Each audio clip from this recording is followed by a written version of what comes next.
আমসত্ত্ব পছন্দ করে না এমন বাঙালি তো পাওয়া যাবে না। আর টক ঝালের কথা যদি হয় তাহলে তো আমরা বাঙালিরাই সেরা।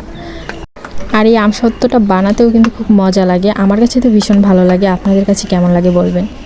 এটা বানাতে যদিও একটু কষ্ট হয়, তারপরেও এটা আমার কাছে বেশ ভালো লাগে, কারণ খেতে কিন্তু দারুণ স্বাদ হয়। এই যে দেখুন, আমি একটি ফ্রাইং প্যানে কিছুটা জল দিয়ে আমগুলোকে দিয়ে সেদ্ধ করে নেব। সেদ্ধ করা শেষ হলে দেখুন আমি একটি চালনের মাধ্যমে এগুলোর আঁশগুলোকে বাদ দিয়ে নিচের সফট যে আমটা সেটাকে বের করে নেব। এরপর আবার সেই ফ্রাইং প্যানে এই সফট আমগুলোকে দিয়ে এর মধ্যে চিনি দিয়ে এটাকে আরও ঘন করে জ্বালাতে থাকবো আঠালো হয়ে না আসা পর্যন্ত।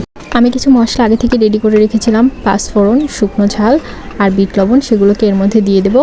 আর একটু সামান্য ফুড কালার দিয়ে দেবো। আপনারা চাইলেও দিতে পারেন, না চাইলেও দিতে পারেন, এটা হচ্ছে আপনাদের ইচ্ছা।